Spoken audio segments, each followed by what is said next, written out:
To start with the session, I'd like to invite the moderator for the session, Ms. Shilpashri Nayak, Director and Head of India Data and Innovation Office, Open Innovation Lead for APAC, Netexus, and Mr. Asif Khan, Head of FCAT and leads Open Innovation and Innovation Track, FMR India. So Asif, without much ado, we will get started about the topic. I think the topic about open innovation and how organizations are adopting open innovation. What does Indian ecosystem, bring to this strategy of open innovation in organization? So my first question to you would be, what according to you is open innovation, and what is the strategy of Fidelity in adopting open innovation?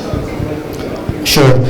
So I represent Fidelity Investments. We are a financial services company, largely based out of the US, but we have international operations also, into multiple lines of business: asset management, brokerage, capital markets, retirement services.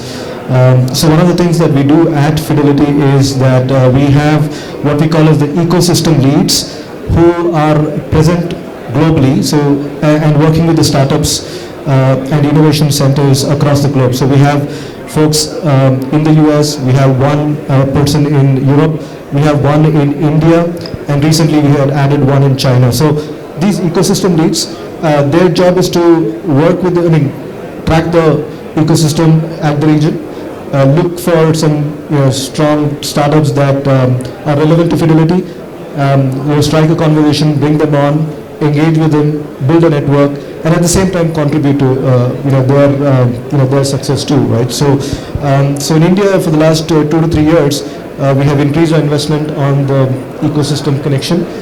We've built some interesting forums for startups to come and engage with us. Also with the Indian universities, we've done that.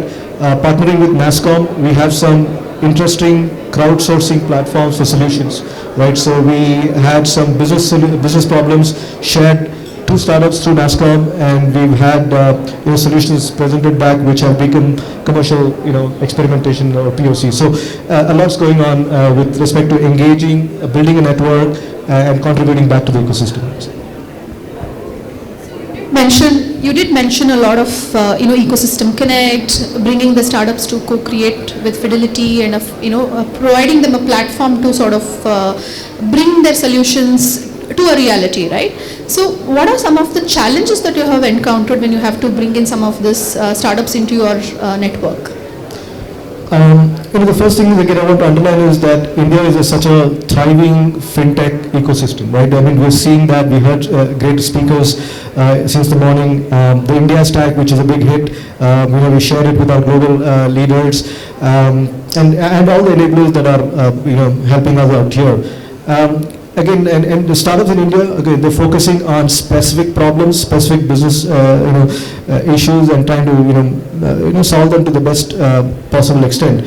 Now, we are primarily based out of the US, and there is a difference, right? Regulatory-wise, the financial services models there, the business models there is a slight difference. Not everybody out of India is probably thinking of all business environments, right? And India itself is a big market to kind of solve for. So we appreciate that, and that's something that we picked up in conversation with startups as well as with VCs, that their focus is largely in the region they operate in, right? But for us, it's the idea that is important. I mean, if it's a strong idea and if it can be also replicated in a different geography, maybe different regulatory setup, but can it still be replicated? I think those are the ones that we try to pick up. But we completely appreciate the fact that startups here might be solving it for the Indian ecosystem, which is fantastic. But an exposure to a global environment is what we kind of provide, and we try to take them to our decision makers in that sense. So how do you sort of also balance between your build, buy, and partnership strategies, right? As a head of FCAT, you will also have an in-house development team who will also look at what could be relevant, or how India could build world-class products contributing to the Fidelity needs. So how do you balance this build, buy, and partnership strategies within your organization? Yeah, I think what we have done is, again, being on a financial services side, right? There are a lot of regulations that we should keep in mind. There is a certain risk appetite, when it comes to, offering products to our customers. What we have done in the recent past is, our group is really an applied technology group looking to incubate new products and take it to the market. And they typically spin off. If they are successful, they spin off as a separate entity. While we build products, I think we have examples of embedding features that have been solved very well by startups, right? So instead of doing a build of everything, we try to embed features that are already solved for. I mean, there's recent cases, automating payments, right? For a US-based environment, that was an embedded feature within our product. I mean, could have kind of embedded finance in that sense, right? So those are some of the examples where we try to combine both build and buy part. Shilpa. That's excellent. I think that's a very valid viewpoint because it doesn't always have to be a struggle between build and buy.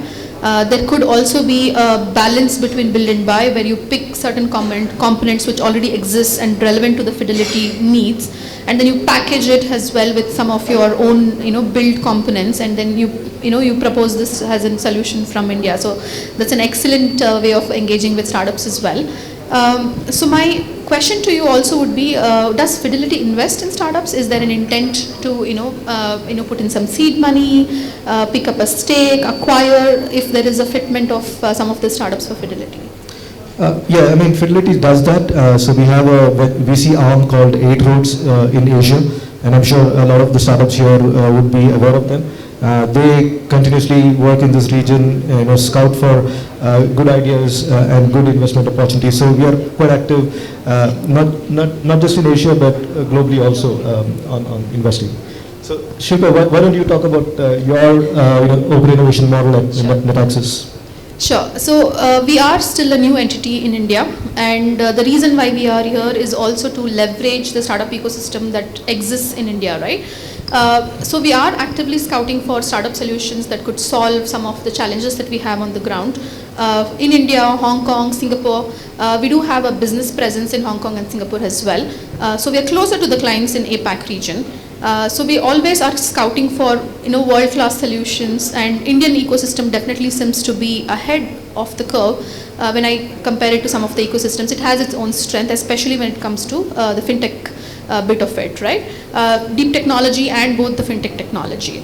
So we are here to leverage this ecosystem. In fact, even before I joined NetAccess, there were 2 Indian companies who started working with NetAccess APAC, and some of the solutions have also scaled globally today. They have been scaling across Paris, Hong Kong, Singapore, and India. So by itself, by the virtue of the solutions itself, I think they have been able to get a good footage across the NetAccess stakeholders. So that's our plan, and please hit us up. We'll also connect with some of you during the Enterprise Connect session, and we would love to see what you guys are working on and see if there is a synergy that we can explore. So we are exploring, I would say. That's good. And what about working with the universities in India? Are you doing anything of that? Not yet, but definitely on the cards. We have started, engaging or talking to some of these universities. We have just started talking to IISc if we can leverage their data analytics capabilities. But in my past role, I have seen that the IITs and the IIMs, and not necessarily the top universities, but there are a lot of local universities as well, which can be leveraged for some of the needs within the bank. And especially when there is a long tailed research that is required, right? Let's say quantum technology. Now this technology is something that we'll have to watch out for, but immediately if I have to co-create a proof of concept, might not be very relevant, but I would like to sort of see what it means for a banking industry. So these are some of the topics or conversations that we have started engaging with the universities. We are just starting making those circles. So last year we hosted our first hackathon, which was exposed to not just Indian universities but also in Hong Kong and Singapore. So we have started building those bridges with the universities and trying to reach that handshake where their solution and research could be used by the bank.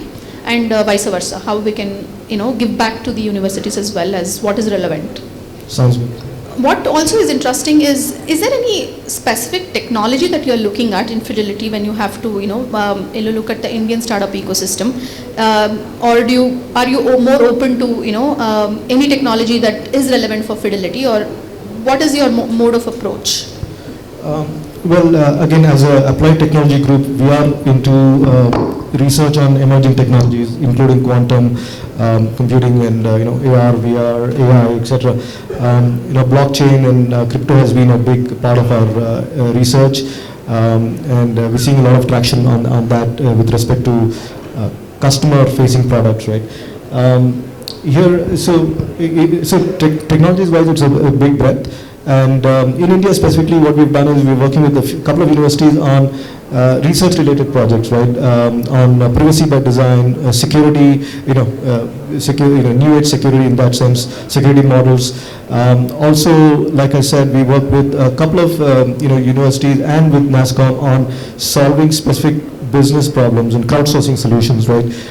This was for again, predicting indicators of mergers and acquisitions, for example. That was one of the problems that we had shared. We got some interesting solutions back. With another university in India, we are working on, how do you create a dashboard of Twitter feeds of NICE top 50, etc. So there are a few interesting things going on. But yeah, we're heavily betting on the ecosystem. So what's typically the conversion rate of some of this engagement, right? Because I'm sure a lot of these people will have this question as well. Open innovation is great.